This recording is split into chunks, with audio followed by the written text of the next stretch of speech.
So today, our focus is on how we can improve our ability to manage the challenges we face in our lives. And of course, the challenges we're facing in our world. So I want to begin with a simple question to ask each of you. Is there a human being on this earth that you have met who has not faced a challenge?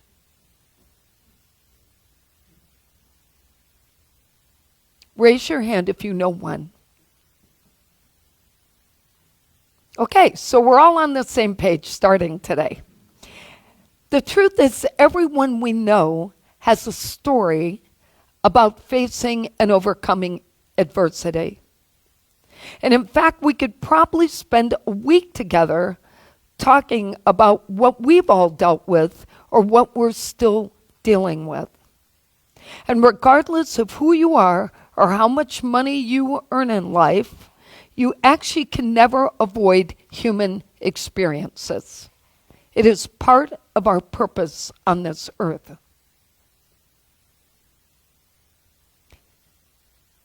Regardless, we have to have survival tools. If we don't know how we're going to work through them and we don't have tools to help us, we sink. We sink into the depths of despair and we struggle. Now, it's not to say we're not going to still struggle or be in despair, but there are ways to help us be empowered in the process. And wouldn't it be amazing to actually use survival tools to the point of us emerging from some of our adversities unscathed? Wouldn't that be amazing to actually come through difficult times and say, hey, I did pretty well. And many of us have done that, but do we know what it is that's helping us get there?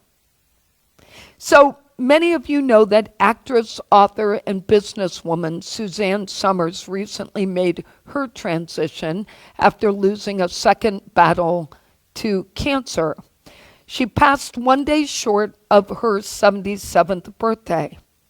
And following her passing, there were all these stories that emerged about the adversities she had faced in life. And I was really struck by one of the interviews I read about. In it, she talked about this list, just some of the things. First on the list was living in a household with an alcoholic father who made her feel worthless. Second on her list was divorce at age 24 with a 5-year-old and not knowing how she was going to make it. Then in 1977, many of you may remember Three's Company was the major sitcom she was on, and she was fired from that show in 1977. And then, of course, she battled breast cancer twice in her life. But only 1 year after being fired, she was accepting a People's Choice Award, and she said this: "Our obstacles are our greatest gifts. Being fired helped me discover a whole new me." Her comments reminded me of a quote from Joseph Campbell that I like to use. He said, "One thing that comes out in myths is that at the bottom of the abyss comes the voice of salvation. The black moment is the moment when the real message of transformation is going to come. At the darkest moments comes the light." Now, we've all had our dark days, but we all know that the next day the sun comes out, and it's another chance to shine that light on the darkness. But if we don't understand what's in the darkness for us, then there's really no purpose. We're just going to keep going through life with the same set of tools. The darkness is where we gain our strength. It's where we gain our lessons in life. It's where we gain our spiritual power. So the Bible's full of quotes that reinforce our ability to rise above any challenge. And there are just two favorites I wanted to share today. One is from Luke, and it says, "The rising sun will come to us from heaven to shine on those living in darkness and in the shadow of death, to guide our feet into the path of peace."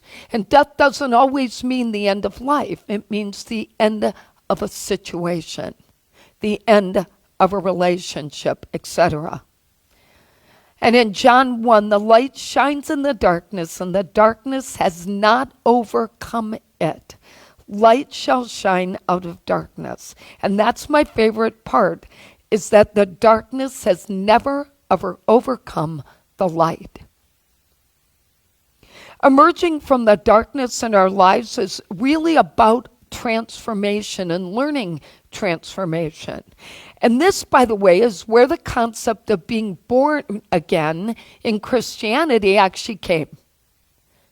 The idea of rebirth, reborn, and, I'm beginning again. That all came from the idea that the process of transforming ourselves as we move through adversity is an opportunity to grow. So it is beginning again. But I think it's important for us to understand how the process works. And there are three authors, I think, four, that I think actually have really good ways of seeing it. So I put together snippets from all of them that I think tell the right story. So let's start with astrologer Liz Green, who wrote Dynamics of the Unconscious. She says the first stage of any transformation is chaos. So let's start there. We all know that feeling. She says things blow up, they fall apart, and they go berserk. So there you have it. It begins with chaos. Then we have author, journalist, playwright Z. Budapest, who says, "It is in that chaos that serves as the fertile soil necessary for the soul to find eternal wisdom, insights, and eventual peace of mind." So now we move to Joan Borysenko, one of my favorites. She wrote Fire in the Soul. It's a great book. And she says that in our darkest times, there are three potential outcomes for us. The first outcome is we put ourselves back together. Life goes on in the same overtly or vaguely unsatisfactory way as it was before, and then we revisit the same kind of chaos, and we do the same thing. I think they call it insanity, right? Doing the same thing over and over again and expecting a different result. She says the second way, and by the way, I think we can relate to all three if we're honest. The second way is we become so terrified, so agitated, or so depressed that we stay in the desert of mental illness, where we just can't find our way out. And the third way is we emerge from these challenges transformed with a new strength, a new wisdom, and a new vision for ourselves. There's an article called "Healing is Hidden in the Shadows." Simon Forster and Jennifer Langstone wrote the article. And they say that our life lessons come from these two sources: experiences related to choices we make, friendships, relationships, decisions, and jobs. And the second is those circumstances that we have no control over. And those are things like loss or being impacted by a pandemic. In either case, they recommend that we embrace the shadow, invite the pain, and allow ourselves to learn from the darkness. Now that's a pretty tall order. But the truth is, the most profound lessons, they say, are found exactly in the situation, but only because of how we relate to it. It's not what's happening that's the lesson. It's how we relate to it, how we talk about it, how we've created a story around it. That is where the lesson is. How are we relating to our adversities? And they encourage us to see this as surrendering. And I love this message. By surrendering to the natural flow of life, we learn that all experiences lead to love. All experiences lead to love, even the darkest, most deeply painful ones. In essence, they say, life is breaking us open to something more beautiful and boundless than our minds could ever allow us to perceive. So one of the important things from Suzanne was about resetting her life. Suzanne Summers. I'll get it right. But I really loved her tools, and I picked some to share with you today. Because as I read this whole thing about surrendering, I really felt that her survival tools allowed her to be in the moment, relate differently to her experiences, and find her way out. And in honor of her life, I just felt like it would be nice to share some of what she left behind. So first on her list is know your worth. She says, I think all the negative things that happen in life are opportunities. You have to find a way to turn negatives into positives by telling your brain that you believe in you.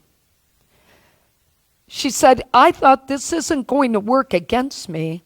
It's all going to work for me. And indeed it has. I've realized what I was worth all along. Her second one is take care of yourself. Self-care is important, not just for our physical bodies, but emotionally and spiritually too. She says you should get up every day and put nice clothes on, not for anybody else, but for you. Fix your hair, dress nice, look good, so you feel good. And she says exercise will change your attitude. And she loved to put on music and dance. She must have been watching our family. Taking care of you helps you feel beautiful inside and out. Number 3 is to lean on faith. She said, I have a deep relationship with God. I pray every day and receive strong messages from God in return. And I love this story. She said many of my messages came through nature, which many of us feel. Last month, a group of bighorn sheep came onto my property in the desert. It felt so holy. And now it fills my heart with joy and gratitude every time I see them. I'm certain it was God talking to me. Number 4, and this one makes me think of Myrtle Fillmore. Spark a chain reaction of joy. I'm a firm believer that you can program happiness into your mind and body. They say that we're made up of 40 trillion cells that talk to each other all the time. So every morning I wake up, I talk to one of those cells. I say I'm healthy, I'm happy, I have love in my life. And then I imagine all the cells passing along that message and all 40 trillion singing in concert. That visualization kept me positive and brings me joy. Number 5, to live in the moment. I'm one of those people whose brain thrives on being busy. But all those long days shifting into high gear can bring on stress and anxiety sometimes. So whenever I need to decompress and relax, my go-to is for instant calm is yoga. I do some sort of practice 3 times a week. It helps me to stay focused, quiet my mind, just to be present in the moment I'm in. And doing that has had such an amazing effect, both when I'm actually doing the exercise and after, when I feel so much peace and calm. Number 7, free yourself with forgiveness. Several years ago, I received a misdiagnosis, and for 6 days, the doctors said I wouldn't live. They eventually realized they were wrong and reversed the diagnosis, but I went into a deep depression. I had to start therapy again, where I worked through letting go of past pain and learned that forgiveness is a gift that you give yourself. I was truly touched reading her story. I really was.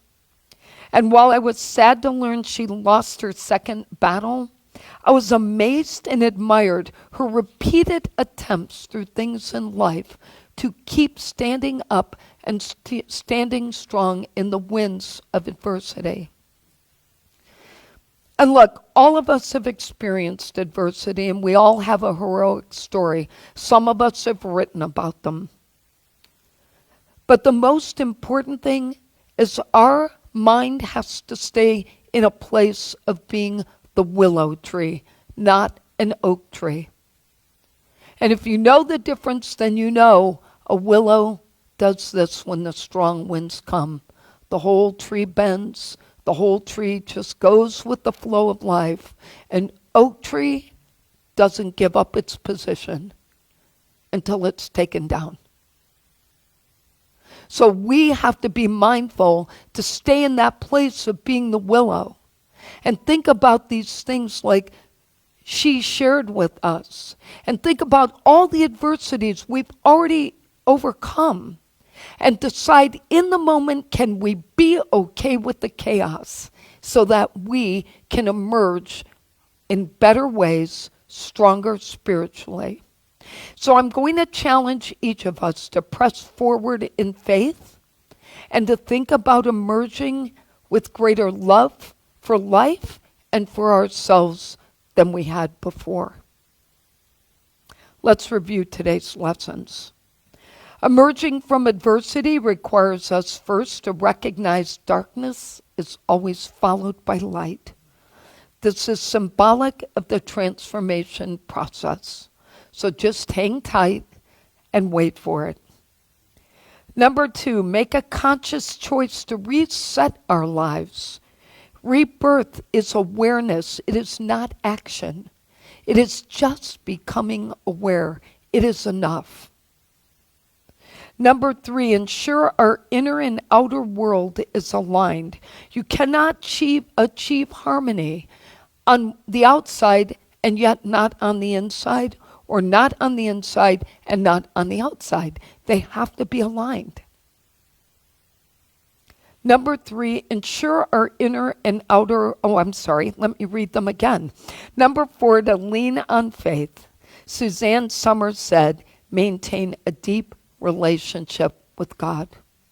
Our affirmation today is, I emerge from adversity with faith. Let's say that together.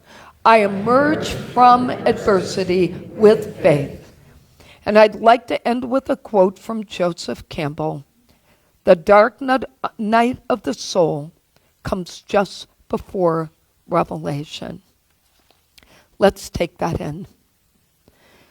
So we pause now to recognize that we were born with the capability to overcome adversity when we step into the divine, natural flow of life.